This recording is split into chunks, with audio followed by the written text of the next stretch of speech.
اعوذ باللہ من السمیع العلیم من الشیطان اللعین الرجیم بسم اللہ الرحمن الرحیم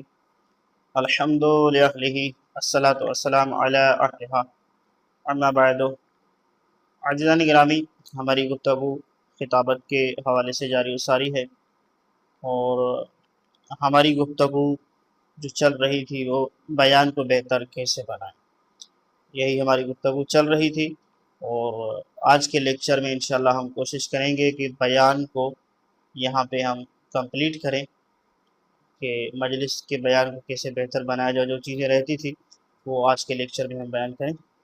دیکھیں، ہم نے 5-6 چیزیں بیان کی تھی، غالباً 6 چیزیں جس میں ہم نے بیان کی تھی کہ بیان کو بہتر کیسے بنائیں۔ اس سے آگے جو ہے چیز، جو آج کی پہلی چیز ہے، وہ ہے باڈی لینگویج کا استعمال۔ دیکھیں، باڈی لینگویج کا استعمال جو ہے وہ مردوں کے لیے زیادہ ہے بنسبت خواتین کے، کہ آپ جب مجلس پڑھ رہے ہیں تو آپ اپنے ہاتھوں کا اشارہ کیسے کریں، آپ اپنے باڈی کا استعمال کیسے کریں۔ اچھا، باڈی لینگویج سے مراد یہ بھی ہے کہ آپ کے بیٹھنے کا اسٹائل کیا ہے، آپ کے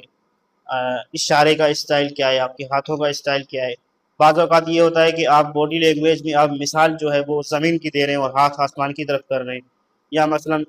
آسمان کی مثال دے رہے ہیں اور ہاتھ زمین کی طرف کر رہے ہیں۔ تو یہ ہے کہ میں نے پہلے بھی عرض کیا تھا کہ باڈی اور زبان موافق ہونی چاہیے، مخالفت نہ کرے۔ تو جو بھی آپ الفاظ استعمال کرتے ہیں، باڈی آپ کی اس کا ساتھ دے۔ تو باڈی لینگویج کا جو استعمال ہے وہ بڑا اہم ہے مجلس کے اندر، کہ آپ اپنی باڈی کو کیسے استعمال کریں۔ اب یہ کیسے ہوگا؟ یہ شروع میں نہیں ہوگا، اس میں آپ کو 2-3 سال محنت کرنی پڑے گی، تو انشاءاللہ آپ کا جو باڈی لینگویج ہے وہ انشاءاللہ رفتہ درست ہوتا جائے گا۔ اس کے بعد جو چیز ہے وہ ہے بات سے بات کو نکالنا۔ اب دیکھیں، بات سے بات کو نکالنے سے مراد یہ ہے کہ آپ کوئی بات کریں اور پھر اس بات سے آپ دوسری بات کی طرف آ جائیں۔ آپ نے ایک بات چھیڑی اور پھر اس بات سے آپ نے دوسری بات نکال لی، یعنی بات کو بات نکالنے سے مراد یہ بھی نہیں ہے کہ آپ کوئی بھی بات جو ہے وہ نکالتے جائیں، ایسا نہیں ہوگا۔ آپ کے موضوع سے ریلیکٹڈ آپ نے ایک بات کہی، اس کے علاوہ آپ نے پھر دوسری بات جو ہے وہ بھی کہہ دی، آپ کے موضوع سے جو بات ملتی جلتی، یعنی آپ کی موضوع سے ریلیکٹڈ بات ہو۔ ایسا نہیں ہو کہ آپ بات سے بات نکالتے جائیں اور کہیں موضوع آپ کا کہیں اور ہے اور آپ کہیں اور جو ہے وہ چلے جائیں، دوسری سمت چلے جائیں، تو ایسا نہیں ہو۔ بات سے بات نکالنے سے مراد یہ ہے کہ آپ اپنے موضوع سے متعلق ایک بات کر رہے ہیں، دوسری بات وہاں سے آپ کیسے نکالیں گے، یہ بھی تجربے سے ہوگا، یہ بھی مشق سے ہوگا، اور اس میں بھی ٹائم لگے گا۔ تو بات کو بات نکالنے اور دوسرا ہے، یہاں پہ ایک سوال بھی ہوا تھا اسٹوڈنٹ کی طرف سے، مجھے بھیجا گیا تھا کہ اس کا سب آپ لیکچر میں ضرور جواب دیجیے گا۔ وہ یہ کہ الفاظ کا اتار چڑھاؤ، الفاظ کا اتار چڑھاؤ جو ہے وہ مجلس میں بڑا اہم کردار ادا کرتا ہے۔ اب یہ کیسے ہوگا؟ یہ بھی میں نے عرض کیا کہ آپ کو 3-4 سال، 2 سال کم از کم آپ کو لگیں گے، اس میں آپ کو محنت کرنی پڑے گی۔ پھر یہ ہوگا کہ آپ کا اتار چڑھاؤ، اچھا اتار چڑھاؤ جو ہے وہ آپ کا اتار چڑھاؤ سے مراد یہ ہے کہ مجلس آپ کی آپ یہاں پہ خطیب کہتے ہیں کہ مجلس جو ہوتی ہے وہ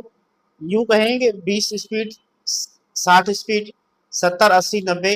90 اسپیڈ تک یعنی چلتی ہے اس کی اسپیڈ جو ہوتی۔ تو ایسا نہیں ہے کہ شروع میں آپ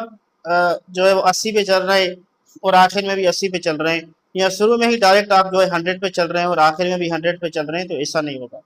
کہاں پہ آپ نے مجلس کی اسپیڈ کو بڑھانا ہے، کہاں پہ کم رکھنا ہے، یہ اتار چڑھاؤ یہ بھی ایک تو آپ کے تجربے سے ہوگا، دوسرا یہ میں نے عرض کیا تھا پہلے بھی کہ آپ خطیبوں کو سنیں، آپ جیسے ان کی انداز کو سنیں گے تو آپ کو پتہ چلے گا کہ وہ کہاں پہ الفاظ کو اتار دیتے ہیں، اتار چڑھاؤ کرتے ہیں، کہاں پہ اتارتے ہیں اور کہاں پہ چڑھاتے ہیں، یعنی یہ فضائل میں ہوگا۔ دیکھیں، اتار چڑھاؤ جو ہوتا ہے وہ چڑھاؤ سے مراد یہ ہے کہ یعنی آپ اسپیڈ کے ساتھ جب پڑھتے ہیں، بلند پڑھتے ہیں، تو یہ فضائل میں ہوگا۔ جو فضائل کی، جو آپ فضائل پڑھیں گے، جب بھی کوئی مجلس فضائل والی پڑھیں گے تو اس میں اتار چڑھاؤ جو ہے وہ زیادہ رہتا ہے۔ درس میں ورنہ یہ اتار چڑھاؤ نہیں ہوتا، یعنی نہ ہونے کے برابر ہے، لیکن آپ کا اتار چڑھاؤ جو ہے وہ آپ کو فضائل میں ضروری ہے۔ اس کے بعد ہے کہ الفاظ کو موقع کی مناسبت سے انتخاب۔ اب یہ بھی بڑا اہم ہے کہ آپ کی مجلس شہادت کی ہے تو آپ کو کون سے الفاظ استعمال کرنے چاہیے، آپ کی مجلس جشن کی ہے تو آپ کو کون سے الفاظ استعمال کرنے چاہیے، آپ کی مجلس جو ہے وہ کسی گاؤں میں پڑھ رہے ہیں تو آپ کا الفاظ کا جو انتخاب ہے وہ کیسا ہونا چاہیے، آپ اگر کسی شہر میں اور کسی جو ہے وہ پڑھے لکھے مجمع میں گفتگو کر رہے ہیں تو آپ کے الفاظ کا استعمال کیا ہونا چاہیے، یہ بھی آپ پہ ڈیپینڈ کرتا ہے۔ لیکن اس میں بھی یہ ہوگا کہ آپ سنیں گے اور محنت کریں گے، مسلسل مشق کریں گے تو آپ کو یہ پتہ چل جائے گا مجھے یہاں پہ کون سے الفاظ جو ہے وہ استعمال کرنے چاہیے۔ اس کے بعد 10ویں چیز لب و لہجہ۔ لب و لہجہ دیکھیں یہ بڑا اہم ہے، لب و لہجہ کہ لب و لہجے سے بھی مراد یہ ہے کہ آپ کا انداز کیسے ہونا چاہیے، کون سے الفاظ استعمال کرنے چاہیے، آپ کا لب و لہجہ کیسا ہونا چاہیے۔ اب یہاں پہ بھی وہی چیز ہے، پھر یہاں پہ بھی دیکھیں آپ کو محنت کرنی پڑے گی، یہاں پہ بھی 2-3 سال آپ نے لگانے تب آپ کا لب و لہجہ جو ہے درست ہو جائے گا۔ ایسے نہیں ہو سکتا کہ آپ نے ایک مجلس پڑھ لی، اچھی پڑھ لی، واہ واہ بھی ہو گئی ماشاءاللہ سے، تو آپ نے کہا کہ ہم نے بس سیکھ لیا، ایسا نہیں۔ دیکھیں ہم سب طالب علم ہیں، میں یہ نہیں کہتا کہ میں بہت بڑا عالم دین یا بہت بڑا ایک مدرس ہوں یا بس میں ہی خطیب ہوں، ایسی بات نہیں ہے، ہم خود سیکھ رہے ہیں۔ دیکھیں ہم سیکھنے اور سکھانے کے مرحلے میں ہیں تو ہم سب طالب علم ہیں، تو لب و لہجہ جو ہے وہ بڑا اہم ہے۔ اس کے بعد ہے کہ اچھا لب و لہجہ جو ہے اس میں بھی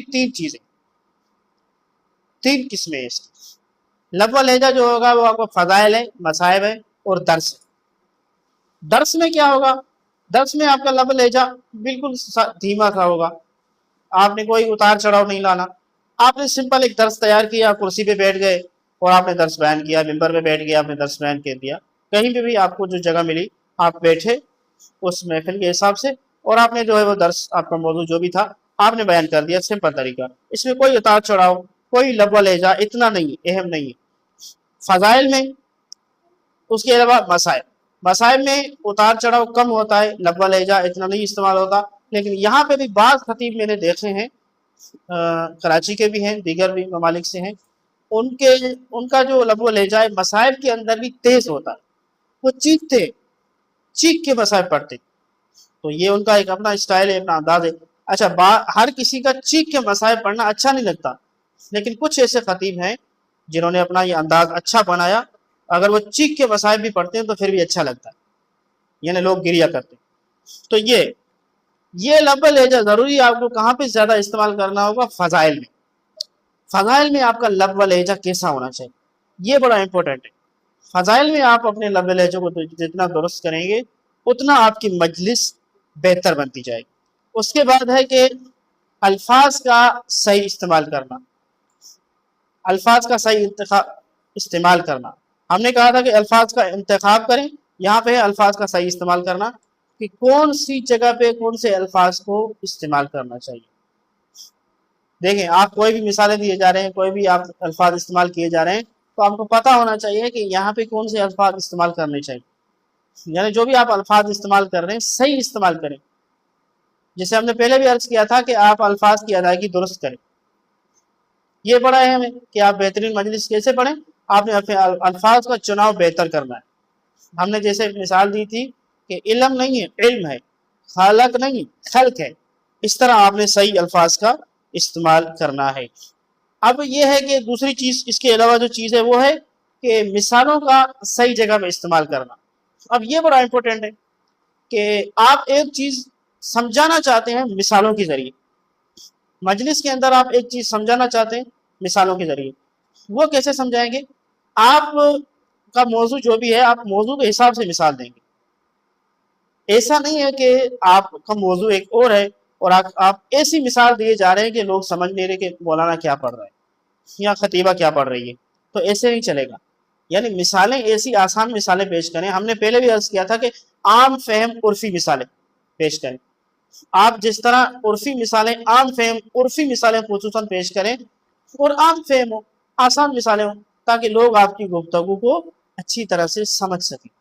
تو یہ بڑا امپورٹنٹ ہے۔ اس کے بعد جو ہے جو چیز تھی 14 نمبر پہ وہ ہے آواز۔ دیکھیں یہ بھی بڑا اہم ہے کہ آپ کا آواز کیسا ہونا چاہیے، کہاں پہ آپ کا آواز تیز ہونا چاہیے، کہاں پہ آپ کا آواز جو ہے وہ سلو ہونا چاہیے، کہاں پہ آپ کی آواز پتلی ہونی چاہیے، کہاں پہ دھیمی ہونی چاہیے، یہ بھی آپ کو تب پتہ چلے گا جب آپ مسلسل محنت کریں گے۔ یاد رکھیں، مجلس کے لیے اگر آپ باقاعدہ خطیب بننا چاہتے ہیں تو آپ کو 3 سے 4 سال کلاسیں بھی لینی ہوگی، اس کے علاوہ پریکٹیکلی پڑھنا ہوگا، جو سکھا رہے ہیں ان کو آگے پڑھ کے سنانا ہوگا، تب جا کے آپ اچھے خطیب بن سکتے ہیں۔ لیکن یہ ہے کہ محنت شرط ہے، آپ اس کو جتنا وقت دیں گے، جتنا شوق کریں گے، جتنی محنت کریں گے، آپ اتنا اچھا سیکھ سکتے ہیں۔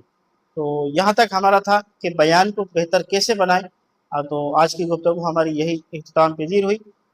اور انشاءاللہ اگلے لیکچر میں ہم بیان کریں گے کہ الفاظ کا ذخیرہ کیسے کریں۔